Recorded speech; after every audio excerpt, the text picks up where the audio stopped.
Romo Ramani, Bapak Ibu, Saudara-saudari Sedharma yang berbahagia, Namo Sang Hyang Adi Budaya, Namo Buddhaya. Perkenalkan, saya Fania Desi Milona dari Purwakarta, Jawa Barat. Baik, topik pada kali ini adalah saya akan membahas mengenai kelahiran manusia dengan 18 permata.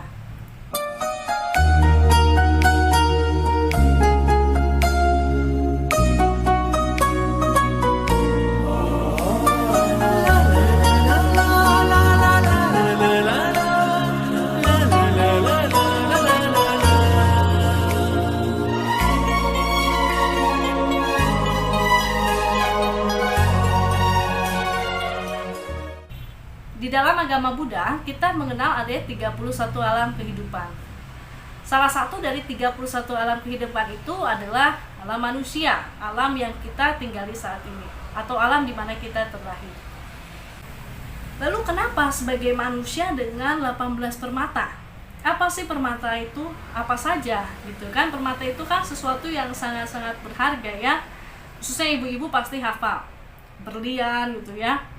Nah, di sini 18 permata itu terbagi atas 2 poin. Ada 8 kebebasan dan 10 keberuntungan. Poin pertama yang akan kita bahas adalah 8 kebebasan. Apa saja itu? Permata yang pertama adalah bebas dari kelahiran sebagai makhluk neraka.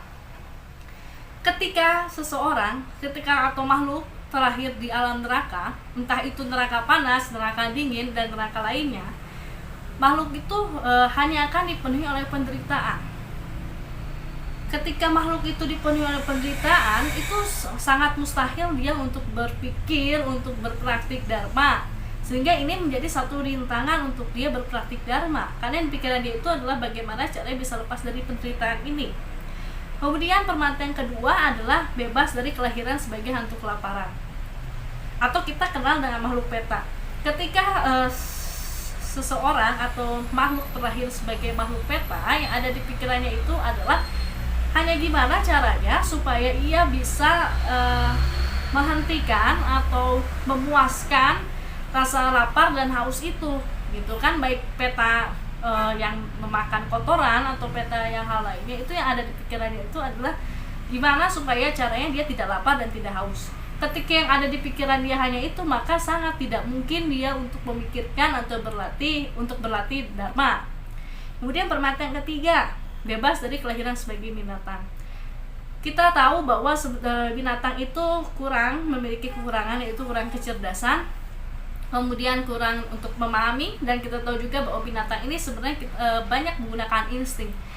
Maka sudah jelas ini merupakan salah satu halangan untuk praktik dharma, dan kita sudah terbebas dari hal ini. Kemudian permata yang keempat adalah bebas dari kelahiran sebagai dewa berumur panjang.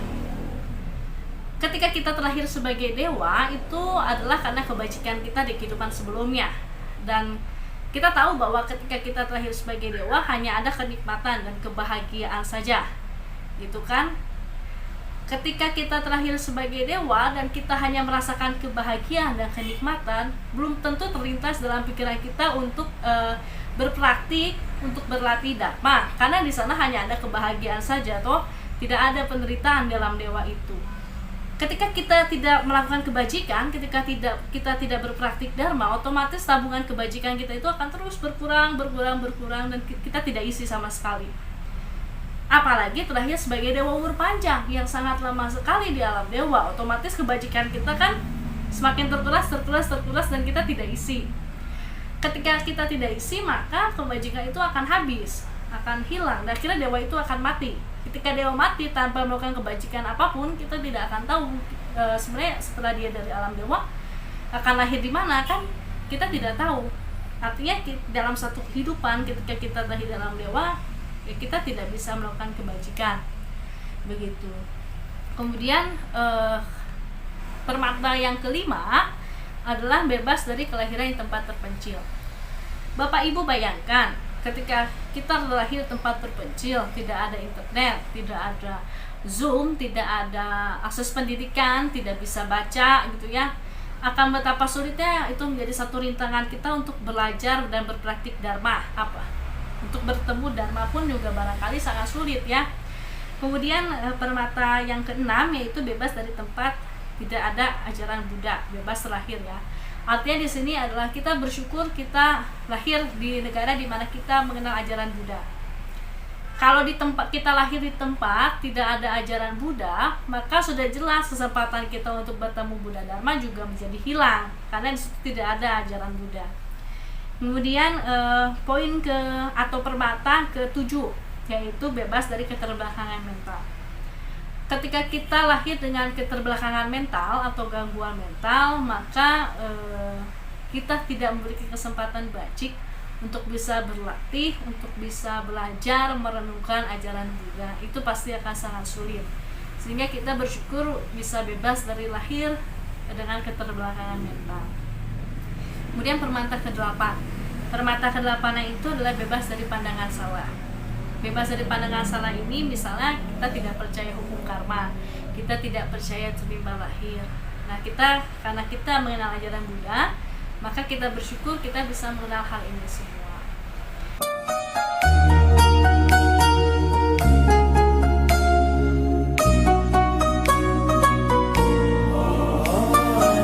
Baik, poin pertama 8 kebebasan sudah kita bahas. Kita akan lanjutkan ke poin selanjutnya yaitu 10 keberuntungan. Permata pertama dari 10 keberuntungan ini adalah menjadi seorang manusia. Sudah disinggung sebelumnya bahwa terlahir sebagai manusia itu sangat-sangat sulit, baik dikatakan oleh kitab suci maupun dikatakan oleh para guru. Maka ketika kita terlahir sebagai manusia, kita harusnya sangat-sangat bersyukur dan tidak menyia-nyiakan kesempatan yang sudah ada itu. Kemudian poin kedua atau permata kedua dari 10 keberuntungan ini adalah lahir di negeri pusat. Maksudnya di sini adalah negeri di mana ajaran Buddha ada.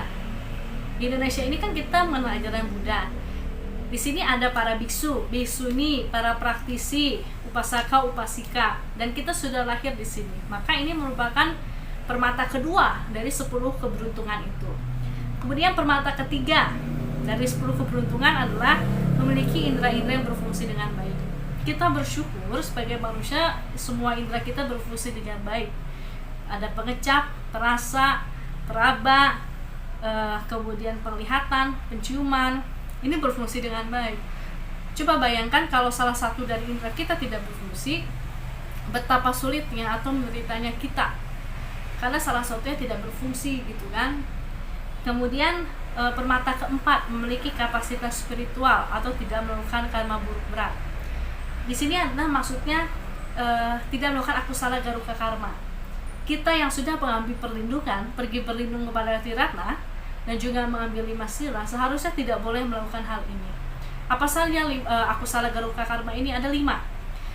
Membunuh ibu, membunuh ayah, membunuh arahat, melukai sang Buddha, dan memecah belah sangha. Ketika seseorang melakukan akusala garuka karma ini, maka otomatis dia akan terakhir di neraka Aluci. Kalau di masa sekarang ini saya sempat mendengar sharing juga bahwa pandangan salah masuk ke dalam akusala garuka karma ini. Kemudian selanjutnya permata kelima dari 10 keberuntungan ini adalah memiliki keyakinan kepada Tripitaka. Sebagai seorang Buddhis yang pergi berlindung kepada Buddha, Dharma, dan Sangha dan mengambil 5 sila, otomatis kita seharusnya memiliki keyakinan kepada Tripitaka, memiliki serada kepada Tripitaka.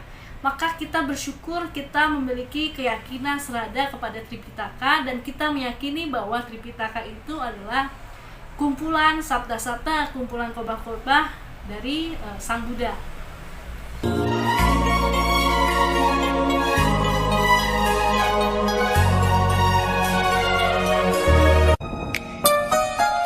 Kemudian keberuntungan yang atau permata yang keenam, berada pada masa munculnya Buddha.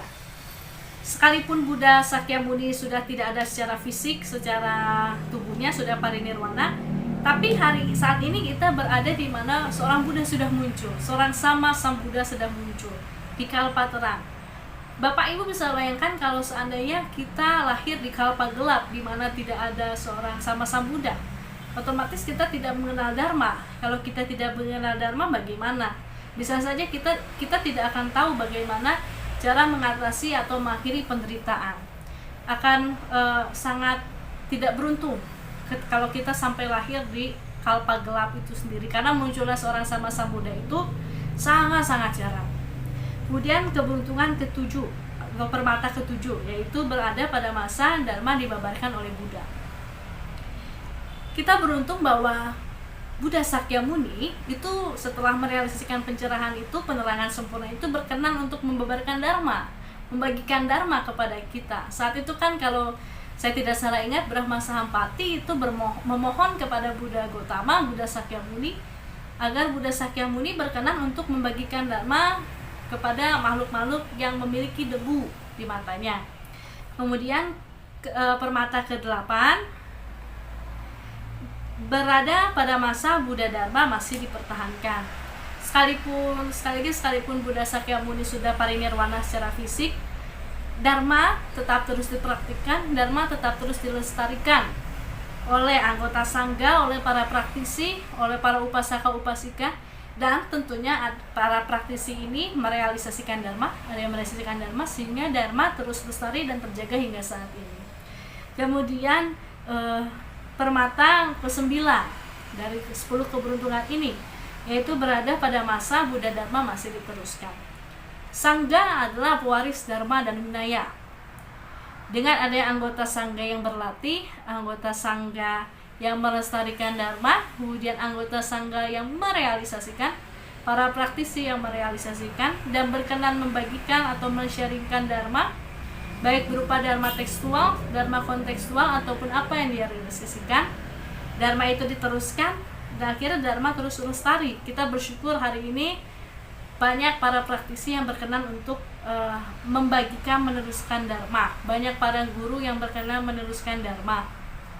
Kemudian ke permata ke-10 dari 10 keberuntungan adalah adanya para donatur.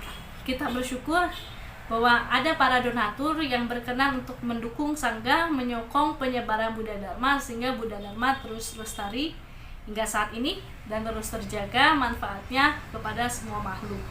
Baik, Bapak Ibu, saudara-saudari sekalian, itulah 18 permata yang kita miliki. Kita bersyukur karena kita bukan hanya lahir sebagai manusia saja, tapi kita punya 18 permata itu. Dimana kita ketahui umumnya ini permata itu adalah sesuatu yang sangat berharga.